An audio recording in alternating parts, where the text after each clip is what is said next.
So you can write for continuous body. For continuous body, we divide the body into number of small parts.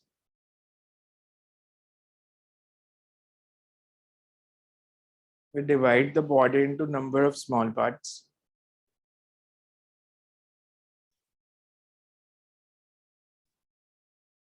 And find x, y, and z coordinate. And find x, y, and z coordinate of that small part. And find x, y, and z coordinate of that small part. Find x, y, and z coordinate of that small part.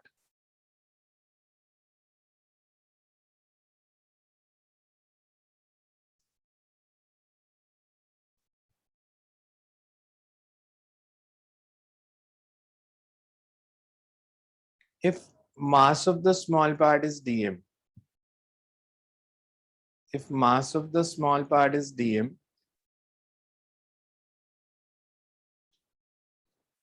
if mass of the small part is dm, then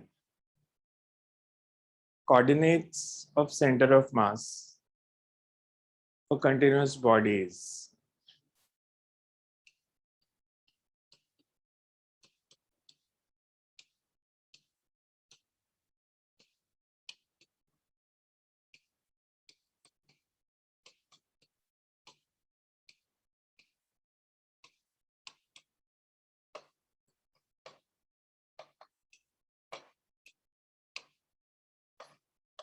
इसमें देख लो किसी को समझ नहीं आया तो। और अगर मैं पूछता position vector of centre of मास तो क्या लिखते?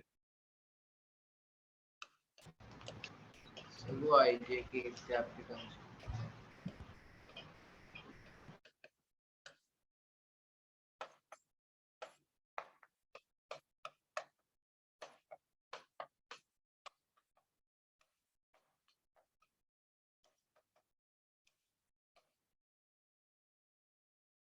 This will be the position vector of center of mass.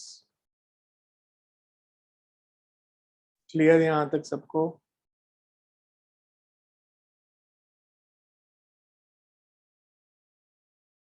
देखो इसमें कुछ पूछने वाला है तो ठीक है। अब कैलकुलेशन ऑफ डीएम कि डीएम कैसे निकालना है।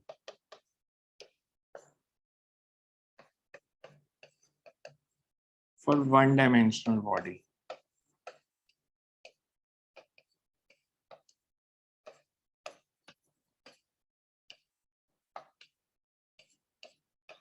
for a body of mass m and total length L,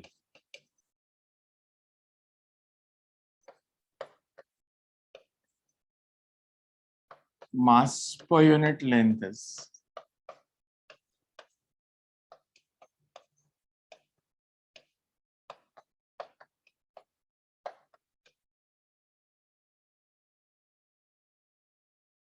mass of one small part of length dl.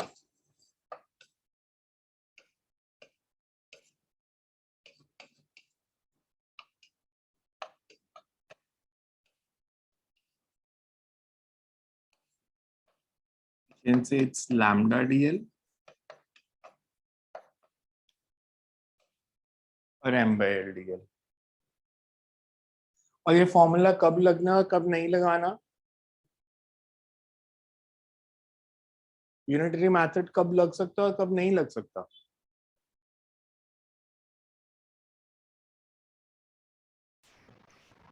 अगर मैं बोलूं मेरे पास एक रॉड है, मान लो ये रॉड है, इसका आधा पार्ट आयरन का बना आधा वुड का, तो मैं लगा सकता हूँ? नो सर तो कंडीशन क्या होनी चाहिए?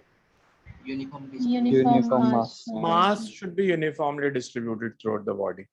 Because आपको कुछ न्यूमेरिकल्स आएंगे जहां पे यूनिफॉर्म डिस्ट्रीब्यूशन ऑफ मास नहीं दी होगी, तो वहां पे फिर आप यूनिटरी मेथड नहीं लगा सकते। मतलब ये स्टेप तक लग जाएगा, इसके आगे नहीं लगेगा, बिकॉज वो कई बार लैम्डा को एक्स पे डिपेंडेंट दे देंगे। तो जो आपको लैम्डा का फॉर्मूला दिया है वो सब्स्टिट्यूट करना है। यहाँ पे मैं लैम्डा को क्या मान रहा हूँ, कांस्टेंट, कि m/l कांस्टेंट है। अगर मास पर यूनिट लेंथ कांस्टेंट नहीं है, मतलब यूनिफॉर्म डिस्ट्रीब्यूशन ऑफ मास नहीं है, ये फॉर्मूला फिर भी एप्लीकेबल होगा, पर ये नहीं लगेगा फिर m/l इंटू डी। फिर जो आपको लैम्डा के लिए उन्होंने फॉर्मूला दिया वो यूज करना। So you can write this is to be used if lambda is constant.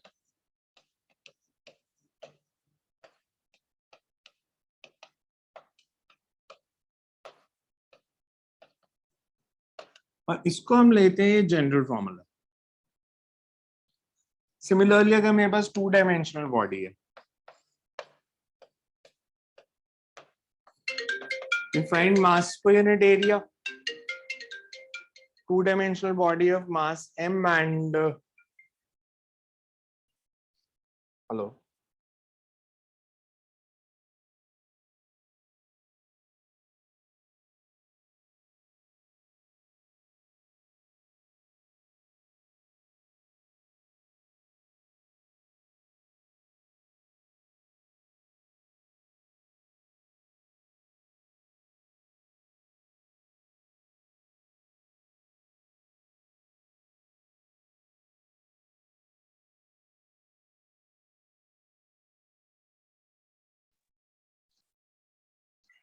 so we say consider a body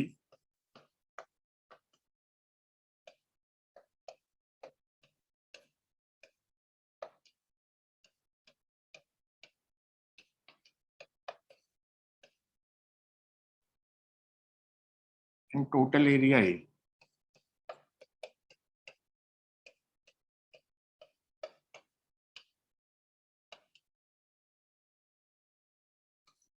मास पर यूनिट एरिया को हम डिनोट करते हैं सिग्मा से। So sigma is m by 8. Mass of small area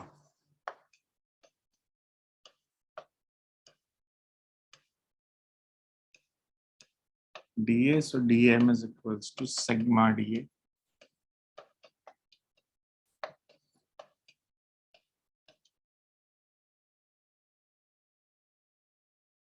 And for 3D body,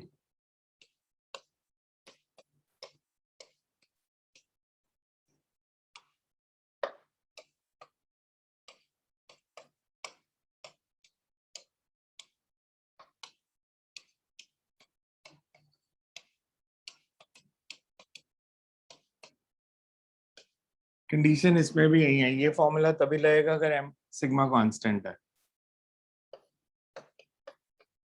mass per unit volume को वैसे बोलते क्या है, डेंसिटी। और सिग्मा को क्या बोलते हैं मास पर यूनिट एरिया को, हमने डायमेंशंस में पढ़ा था, एरियल डेंसिटी एंड मास पर unit length is linear density. So ये लीनियर डेंसिटी है, एरियल डेंसिटी, और ये सिर्फ डेंसिटी या वॉल्यूम डेंसिटी।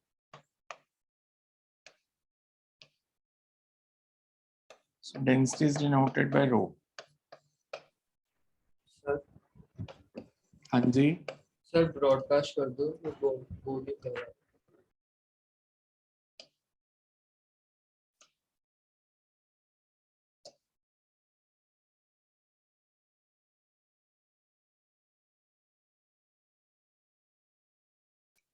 टू 285,174.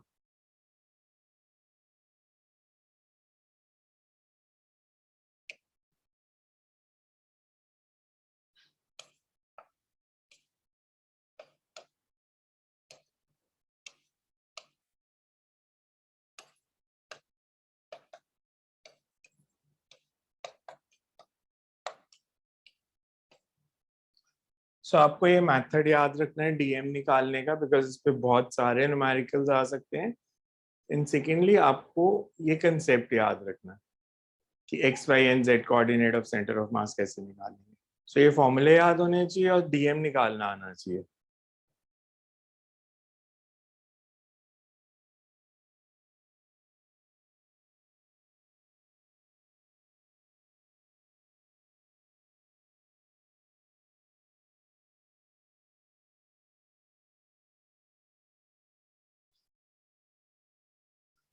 अब आपका जिनका क्लियर नहीं आता ना कई बार रिपोर्ट, मतलब मैं ये सजेस्ट करूंगा कि प्रेफरेबली अगर लैपटॉप या डेस्कटॉप यूज कर रहे हो तो वाईफाई की जगह वायर्ड कनेक्शन यूज कर लोगे तो थोड़ा ज्यादा स्टेबल और बेटर स्पीड मिल जाएगी।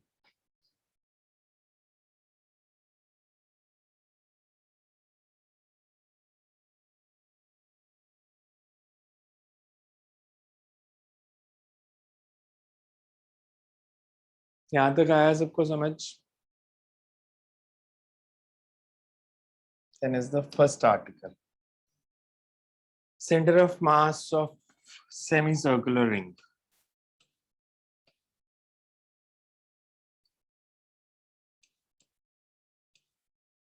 So one dimensional body, two dimensional या three dimensional, अगर मैंने thickness neglect की है,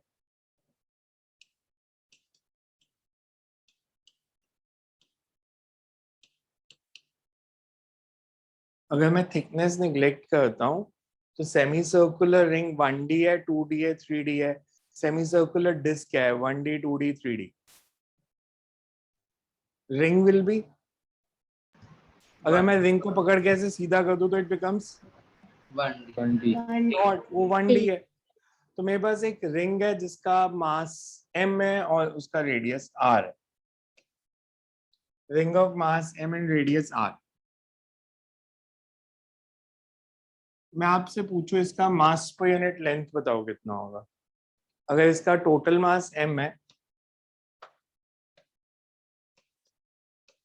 इसका रेडियस r है, सेमी सर्कुलर रिंग की लेंथ क्या होती है? Half of circumference. तो half of circumference means pi R. Pi R है तो लैम्डा कितना हो गया? m by pi। m by pi R. अब मैंने इसको छोटे छोटे पार्ट्स में डिवाइड करना है और फिर उसका एक स्मॉल पार्ट के कोऑर्डिनेट्स निकालने हैं। तो मान लो मैंने इसको ऐसे स्मॉल पार्ट में डिवाइड कर दिया।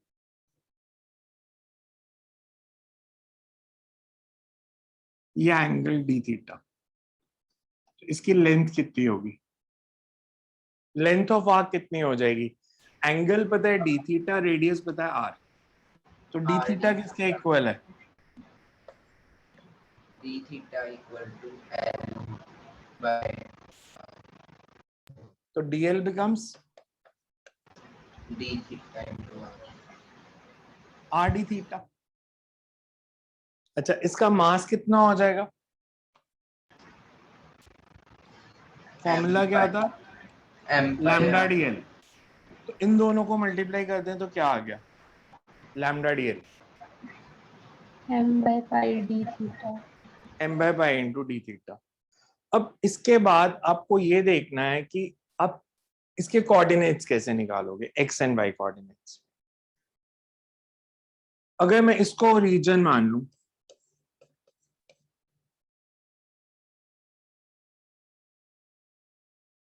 ये कौन सा कोऑर्डिनेट है, x या y? y।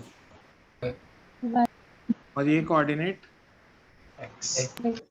x। अगर मैं मानूं ये एंगल थीटा है तो cos थीटा किसके इक्वल है? x x by r। x by r। sin theta y y by r। y by r। तो x क्या आ गया? r cos थीटा और y आ गया r sin थीटा। मतलब ये जो छोटा सा मास है इसके x एंड y कोऑर्डिनेट्स हैं r cos थीटा और r sin थीटा। मेरे को dm पता है,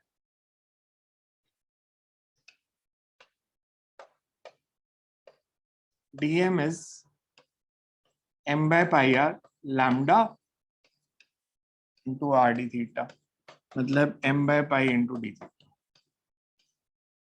नोट ना करना अभी कुछ भी। x coordinate of centre of mass, formula क्या लिखा था अभी हमने? Total mass. इसमें x क्या है? dm का x कोऑर्डिनेट क्या है? r cos r cos theta। r cos theta. dm किसके इक्वल है? m by pi d into d theta by upon m, मतलब ये तो कैंसिल हो गया, m तो मतलब सेंटर ऑफ मास बॉडी के मास पे डिपेंड नहीं करता। अब बाकी क्या बचा, इसमें वेरिएबल कौन सा? theta Theta. Theta. Constant term कौन सी है इसमें? R by R. R. r by pi, और इंटीग्रेशन में बच गया cos theta D theta. Limits लेनी पड़ेंगी। थीटा वेरीज फ्रॉम, रिंग कहां से कहां तक है? अब इस डायग्राम को दोबारा देखो, रिंग इस पॉइंट P1 से लेके P2 तक है। मैं ये रिंग ले रहा हूं कि ये रिंग है सेमी सर्कुलर रिंग। अगर मेरे को बताओ ये छोटा सा मास में यहाँ पे लेता P1 पे, तो थीटा क्या होता? sorry nearly 0। 0. और अगर मैं थीटा यहाँ पे ले डीएम इधर लेता तो थीटा क्या होता? ये पूरा Pi. एंगल। 180 तो लिमिट्स क्या हो गई? लोअर लिमिट क्या हो गई? 0 0 और अपर लिमिट हो गई पाई। Pi. ठीक है, लोअर लिमिट 0 और अपर लिमिट पाई।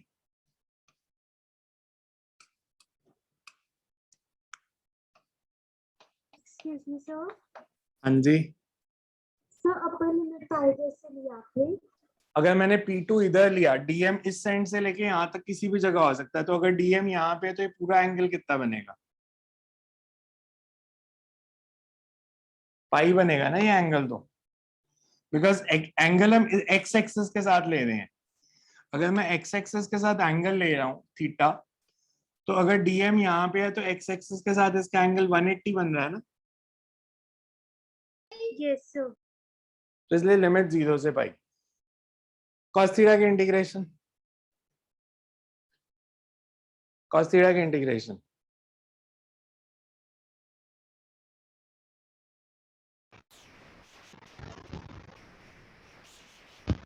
Sine theta minus sine theta, cos theta की इंटीग्रेशन -1. cos की डिफरेंशिएशन, cos थीटा की differentiation sin theta minus sin theta, Minus sin theta. minus तो इंटीग्रेशन प्लस होगी ना फिर। Plus. sin 0 क्या होता है? 1. sin 180 क्या होता है? Minus.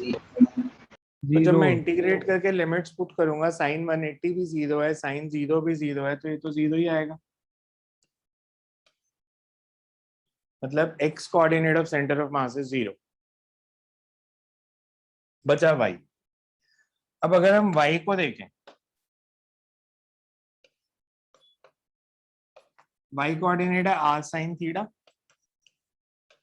m by pi D theta upon m। सिर्फ यही चेंज आया, अभी आ गया r बाय पाई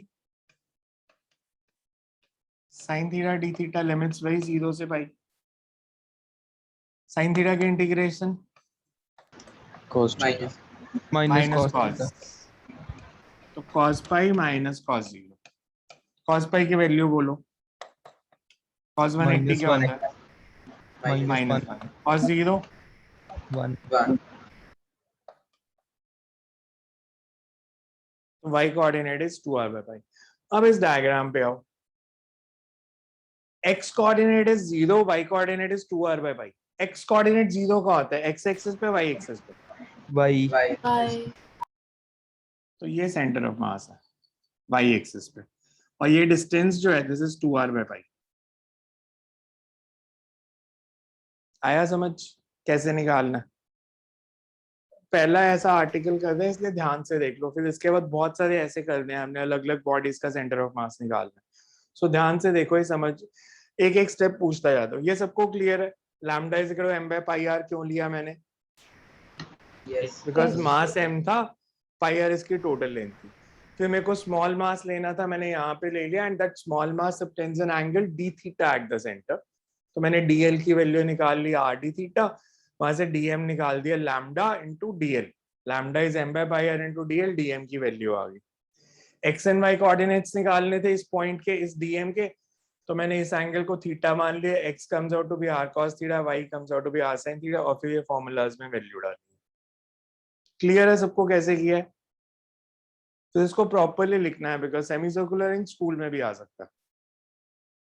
क्लियर है सबको? यस।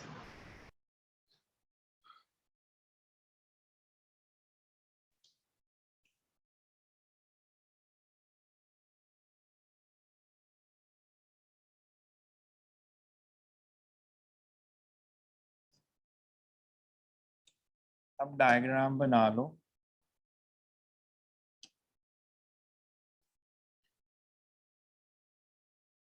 और ये दोनों बना लेना, मतलब एक पहले बिल्कुल सिंपल डायग्राम है जहां पे हमने कोई डिवाइड नहीं किया हुआ, और सेकंड में शो किया हुआ है कि स्मॉल लेंथ कैसे लेनी है। सर थोड़ा ब्रॉड कर दो इसको।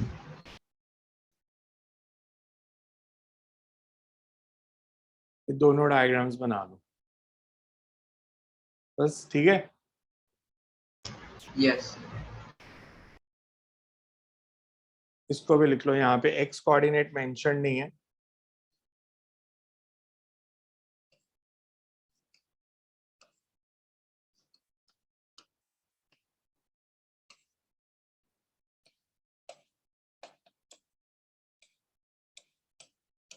X is R cos theta.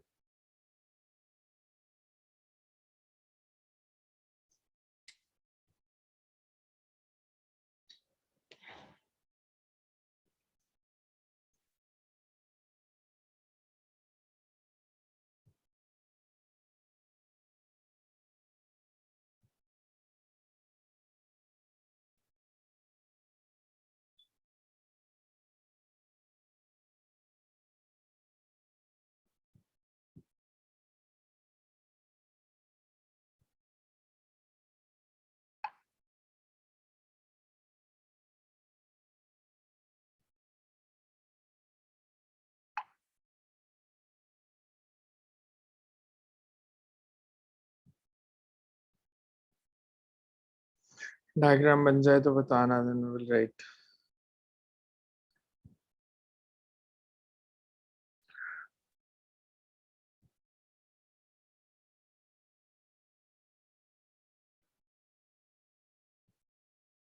So you can write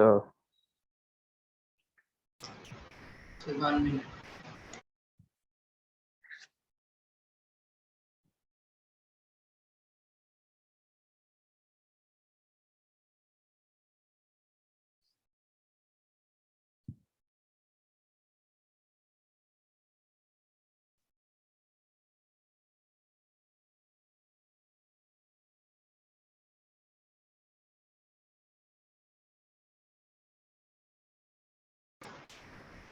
sir कर लो start.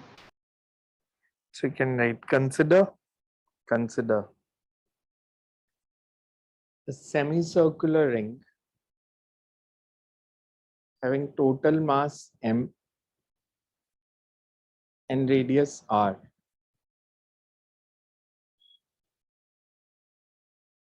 having uniform distribution of mass, having uniform distribution of mass.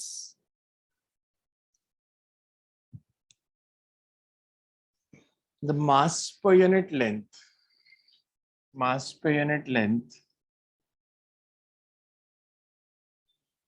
is given by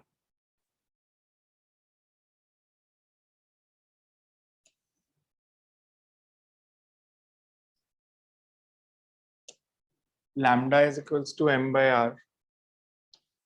Mass per unit length is given by lambda is equals to m by r, m by pi r.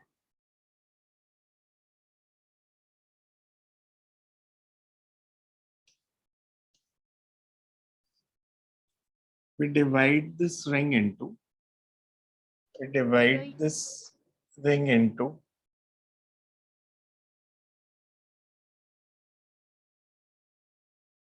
Can you number please of, हाँ जी, Please repeat. We divide this ring into number of parts such that any small mass subtends an angle d theta at the center.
Coordinates of center of mass are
आपको ये result ना numericals के लिए याद भी रखना पड़ेगा। मैं यहाँ पे ड्रॉ करके शो कर देता हूँ, क्योंकि मेरे पास सेमी सर्कुलर रिंग है।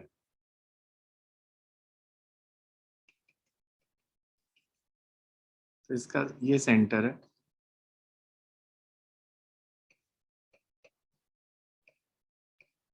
और सेंटर ऑफ मास के कोऑर्डिनेट्स हैं 0 and 2 arbitrary. Means this distance is y।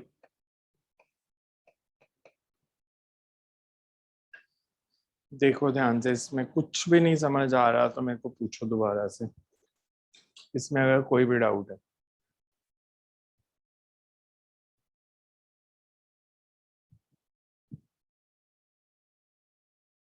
Sir हाँ जी, सर इसमें माइनस आर कैसे आया सेकंड लास्ट स्टेप पे? साइन थीटा की इंटीग्रेशन माइनस कॉस थीटा होती है ना। Okay sir.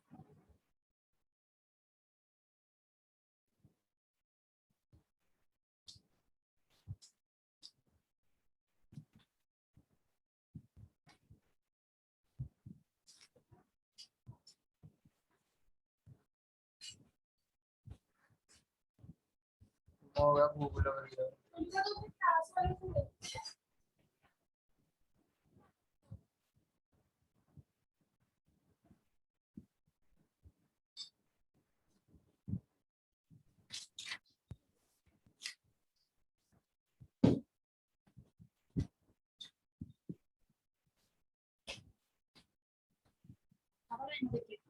भूख लग रही है। नहीं वैसे मेरे को पता नहीं खा रहे हो आप। नहीं खा लो, खा लो खा लो, मैं खा लियो।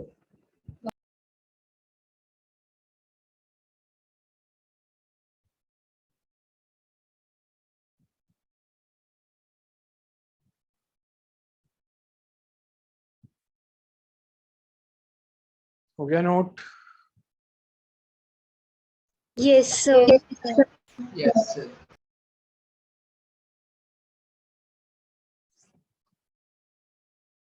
नेक्स्ट आता है, अगर हमारे पास सेमी सर्कुलर डिस्क है, तो हमने सेमी सर्कुलर डिस्क का सेंटर ऑफ मास बताना है किधर लाई करेगा। तो डिस्क 2 डायमेंशनल बॉडी है। मेरे को पहले सिंपल बताओ कि अगर मेरे पास एक सेमी सर्कुलर डिस्क है जिसका मास m है और रेडियस r है, तो मेरे को मास पर यूनिट लेंथ निकालना है या मास पर unit area? So mass per unit length. Mass पर यूनिट एरिया। अब डिस्क, सेमी सर्कुलर डिस्क का एरिया क्या होता है? डिस्क का एरिया होता है पाई आर स्क्वायर। तो अगर सेमी सर्कुलर डिस्क है तो by yes. Pi are square by 2, half हो जाएगा उसका। मास पर यूनिट एरिया कितना हो जाएगा? मास पर यूनिट एरिया कितना हो जाएगा? 2m by pi r square.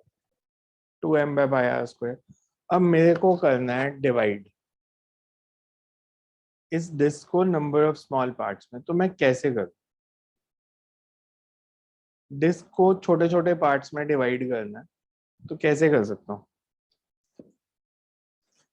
Basic हमने कर लिया, बेसिक हमने कर लिया, मतलब जो चीजें इजी थी वो तो हो गई कि मेरे पास एक सेमी सर्कुलर डिस्क है,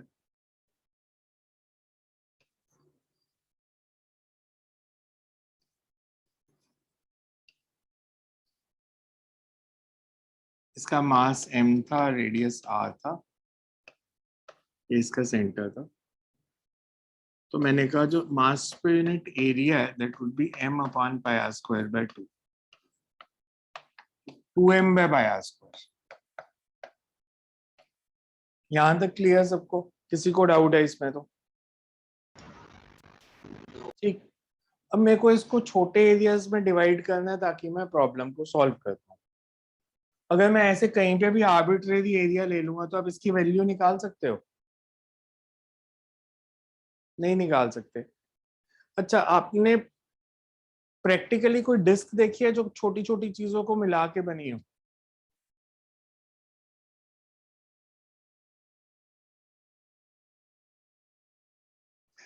सैलेड में स्लाइस्ड अनियन देखा है कभी, जिसको सर्कुलर शेप में काटा हो? यस। Yes. Yes, sir. वो डिस्क कैसे बनती है? अगर मैं डिस्क बनानी है, वो कैसे बनी थी? छोटे छोटे रिंग्स को ज्वाइन करके। Yes sir. मतलब आपने नॉर्मल प्याज कटा हुआ देखा, अगर मैं उसको ऐसे बीच में से कट करके उसका स्लाइस ले लूं, एक, मैं उसका अगर एक स्लाइस लेता हूँ तो बेसिकली ऐसे बहुत सारे रिंग्स को ज्वाइन कर करके बड़ी स्लाइस बनी होती है। मतलब आप कह सकते हो कि डिस्क को छोटे छोटे रिंग्स को ज्वाइन करके मैं डिस्क बना सकता हूँ। बिकॉज जैसे मैंने एक सबसे छोटी रिंग ले ली, फिर इसके ऊपर थोड़ी सी बड़ी रिंग ले ली, फिर थोड़ी और बड़ी रिंग ले ली, तो ऐसे बहुत सारी रिंग्स को ज्वाइन करता जाऊंगा तो वो डिस्क बन जाएगी। हम यही टेक्निक इसमें यूज करेंगे। हम लेंगे कि अगर मेरे पास ये डिस्क है तो ये बहुत सारी रिंग्स को ज्वाइन करके बनी है, मैंने इसमें एक रिंग ले ली सिर्फ,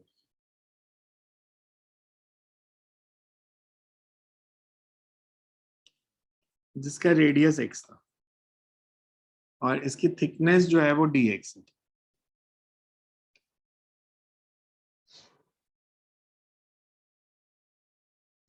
अगर मैं इस डिस्क में सबसे छोटी रिंग बनाता तो वो यहां बनती, और सबसे बड़ी ये बाहर वाली। तो x वेरीज फ्रॉम, x की मिनिमम वैल्यू कितनी हो सकती है सबसे छोटे डिस्क के लिए? 0। और x की मैक्सिमम वैल्यू कितनी हो सकती है? R r। तो x वेरिएबल है, x varies from 0 to r। मैं आपसे पूछूं इसका एरिया कितना है? इसका एरिया दो मेथड आप यूज कर सकते हो। या तो आप कहोगे external area minus internal area. इसका एक्सटर्नल एरिया कितना होगा?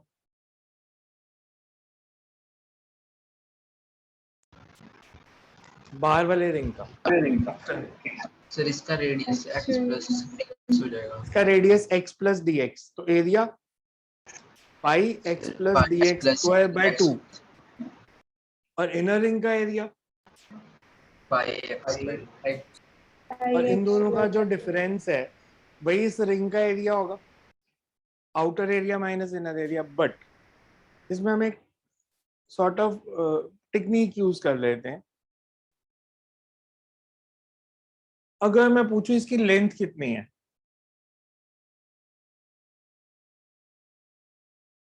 dx नॉर्मली हम बहुत स्मॉल लेते हैं, तो इसकी लेंथ को आप क्या ले सकते हो? ये सर्कमफ्रेंस है या हाफ ऑफ सर्कमफ्रेंस है?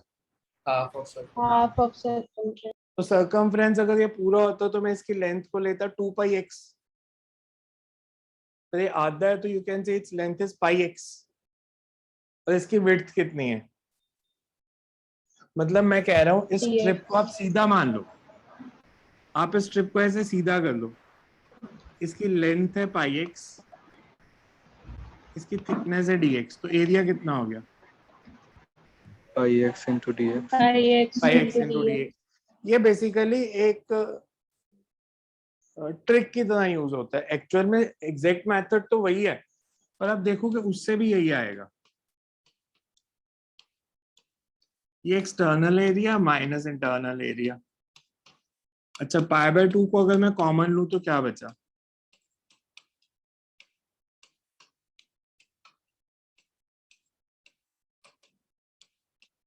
ये कैंसिल हो गया, तो क्या बचा? इसमें से कौन सी टर्म देखो निग्लेक्ट हो सकती है?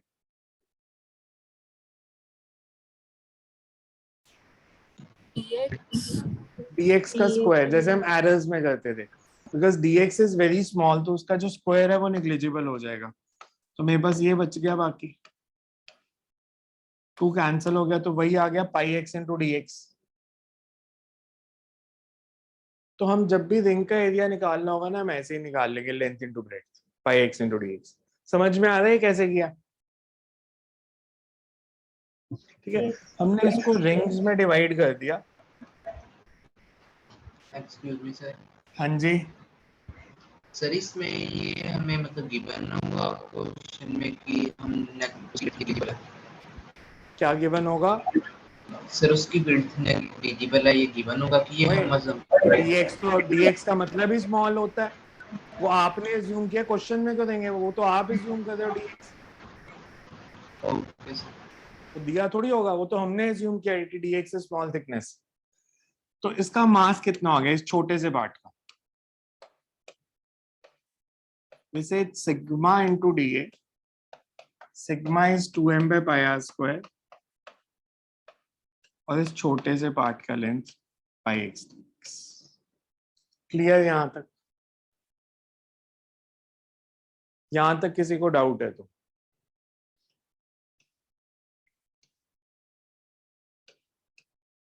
यहां तक किसी को डाउट है तो पूछो। मेरे पास ये आ गया 2m by r square x dx। अगला स्टेप क्या होना चाहिए? हमने क्या किया था रिंग में? क्या किया था? पहले dm निकाला था, फिर उसके बाद dm के कोऑर्डिनेट्स निकाले थे x एंड y। अब मैंने dm तो निकाल लिया, इस रिंग के x एंड y कोऑर्डिनेट्स क्या होंगे? इस रिंग के एक्स एंड वाई कोऑर्डिनेट्स क्या होंगे? सर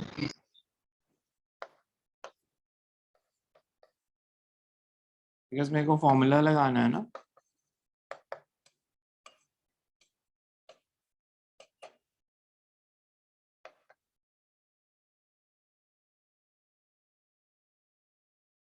थोड़ा सा सोचो, रिवाइंड करो अपने दिमाग को। अभी हमने रिंग के सेंटर ऑफ मास के कोऑर्डिनेट्स क्या निकाले थे? x0 y2r by 2r/5 x0 y2r by पाई। इसका रेडियस कितना हम ले रहे हैं? x। तो इसके सेंटर ऑफ मास के कोऑर्डिनेट्स क्या हो जाएंगे?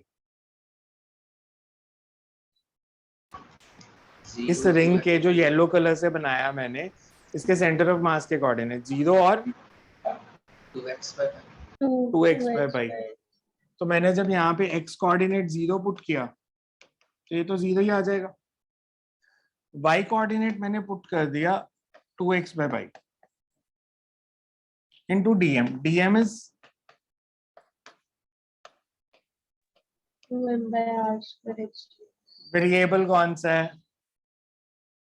2m by r square x dx, x square नहीं। अच्छा मेरे को बताओ इसमें वेरिएबल कौन सा है? कांस्टेंट टर्म कौन सी है और वेरिएबल कौन सा है? Variable x sir x variable है और constant term 4m by pi. pi r square।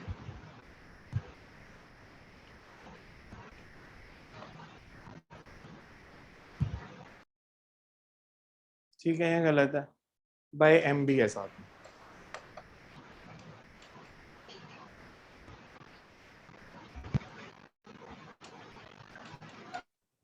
Sir हाँ जी, सर ये कोऑर्डिनेट्स वाला तो बता दो कैसे आए। मेरे पास अगर ये रिंग है जिसका रेडियस x है, मैं पूछूं इसके कोऑर्डिनेट्स क्या होते हैं सेंटर ऑफ मास के? यही होते हैं ना, 0 और 2x by पाई। अभी तो निकाला पिछले आर्टिकल में, यस सर। तो वो यूज कर लिए। यहाँ पे x coordinate 0, y coordinate 2x by pi. m cancel हो गया। x square dx, x variable है, x की मिनिमम वैल्यू 0 मैक्सिमम r 0 से r इंटीग्रेट कर दो। 4m by pi r, sorry m तो कैंसिल हो गया, 4 by pi r स्क्वायर।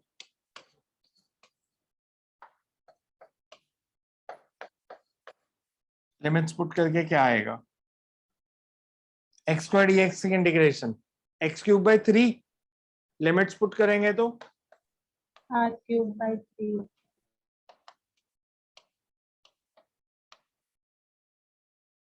ये सेंटर ऑफ मास का y कोऑर्डिनेट आ गया। x coordinate 0, y coordinate 4r by 3 पाई।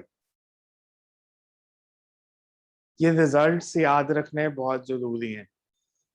मैं आपको डेरिवेशन, मैं अगर आपको ऑनेस्टली बताऊं, ये दोनों डेरिवेशन, रिंग तो कभी कभार किसी स्कूल में पूछ सकते हैं, डिस्क तो किसी स्कूल में नहीं पूछेंगे।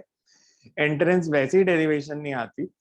मेरा कराने का पर्पस सिर्फ ये है कि आपको मेथड पता हो, बिकॉज वहां पे वो इसको छोड़ के कोई भी बॉडी दे देंगे तो मेथड नहीं बदलेगा।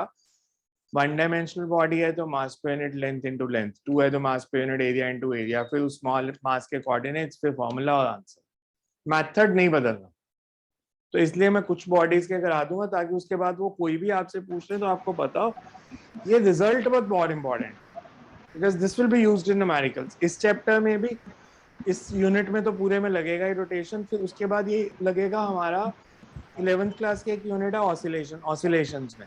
फिर 12th क्लास में लगना शुरू हो जाएगा यही कंसेप्ट। तो इसलिए रिजल्ट हमेशा रटे होने चाहिए आपको कि सेंटर ऑफ मास अगर रिंग का निकाला है तो 2r by पाई, डिस्क का निकाला है तो 4r by 3 pi, x coordinate दोनों में 0।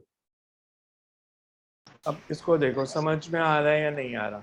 ये स्टेप सबको क्लियर है? सिग्मा यस हमने स्मॉल मास कैसे लिया? डीए निकालना आता है, रिंग का एरिया निकालना है तो यस रिंग का एरिया निकालना है तो लेंथ इनटू ब्रेड्थ, डीएम निकाल लिया। और एक्स एंड वाई कोऑर्डिनेट्स की वैल्यू यूज की है जो मैंने पिछली डेरिवेशन में निकाली। तो सबसे पहले डायग्राम बना लो एंड फिर इसको लिखते हैं। हाँ जी, सर इसमें लिमिट्स जैसे कि वो बता दो एक बार।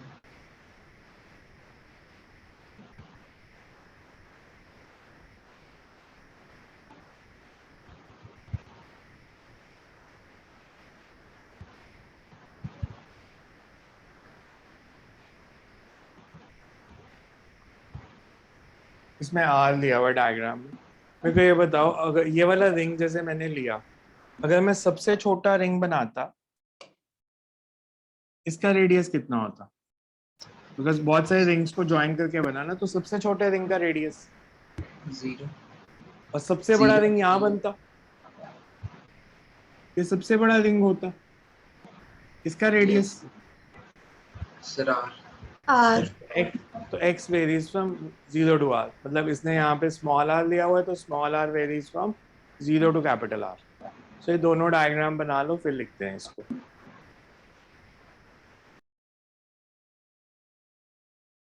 और ये जो डिस्टेंस आ रहा है हमारे पास, ये सॉल्व करके आ रहा है कि दिस डिस्टेंस इज 4r/3π।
बन गया डायग्राम? No, sir. Yes. बना लो, कंप्लीट कर दो, बिकॉज यही आर्टिकल करेंगे। इसके बाद स्फीयर आ जाएगा। अच्छा, स्फीयर अगर मैं पूछूं, स्फीयर 3D बॉडी है, स्फीयर कैसे बन सकता है? जैसे डिस्क को मैंने बनाया रिंग्स को ज्वाइन करके, तो sphere can be formed by, joining this या तो आप बहुत सारे हॉलो स्फीयर्स को ज्वाइन करके सॉलिड स्फीयर बना सकते हो, या बहुत सारे डिस्क को ज्वाइन करके स्फीयर बना सकते हैं। बिकॉज जैसे हम आलू को कट करते हैं, मतलब दो वे में कट कर सकते हैं ना, एक तो आप उसको रैंडम कोई भी शेप दे दो, दूसरा आप उसको अगर स्लाइस करोगे तो वो डिस्क ही बनेंगे, अगर आपका स्फेरिकल आलू होता तो disc can be joint to form solid sphere. तो उसमें फिर हम डिस्क वाला रिजल्ट यूज कर लेंगे।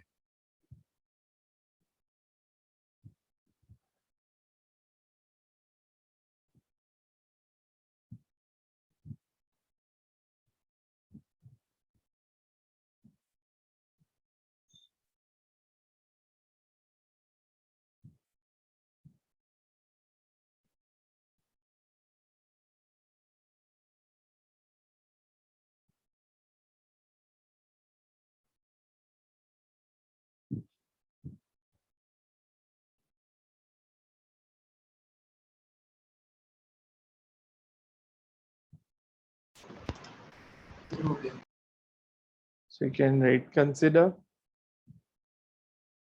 a semicircular disk. Consider a semicircular disk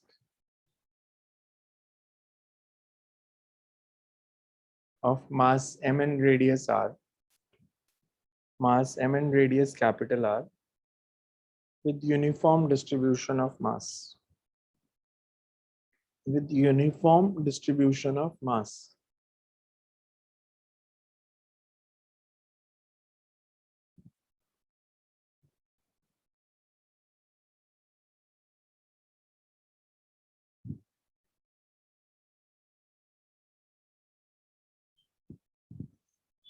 The mass per unit area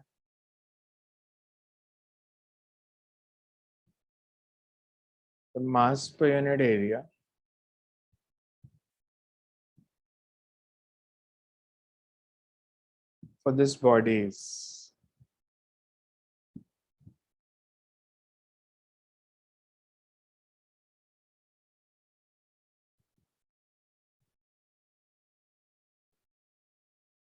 the mass per unit area for this body is given by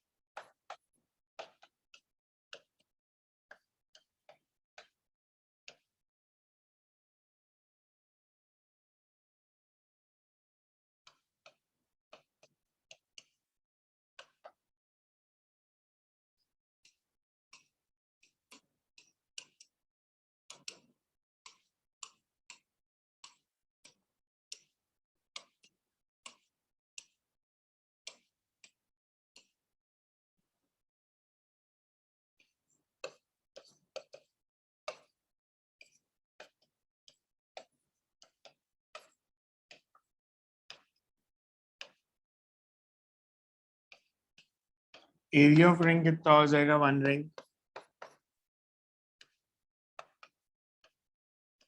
अगर मैं are और डी आर लेता हूँ तो it would be pi are into d are.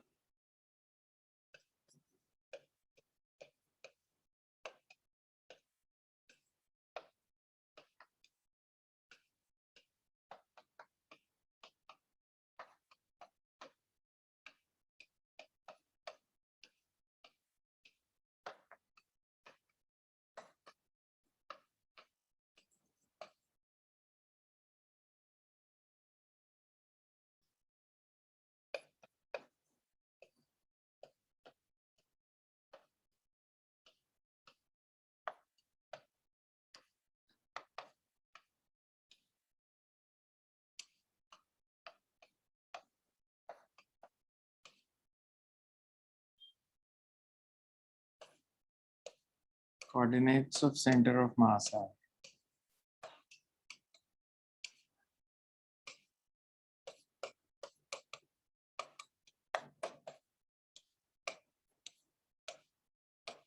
बस x0 है इसलिए तो 0 ही आ जाएगा।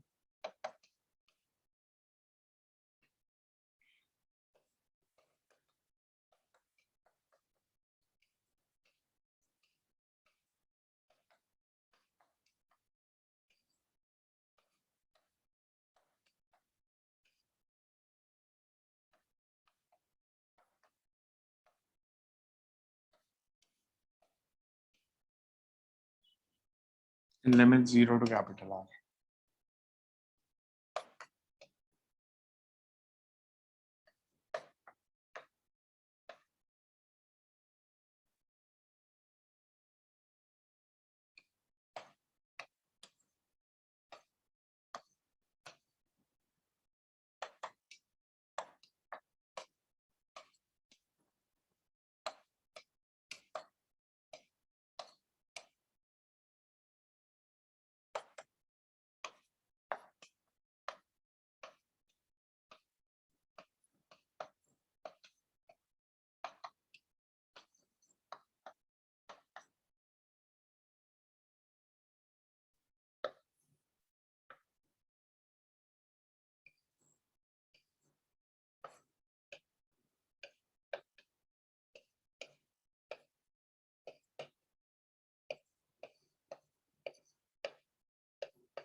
So x coordinate is 0, y coordinate is 4r by 3 pi.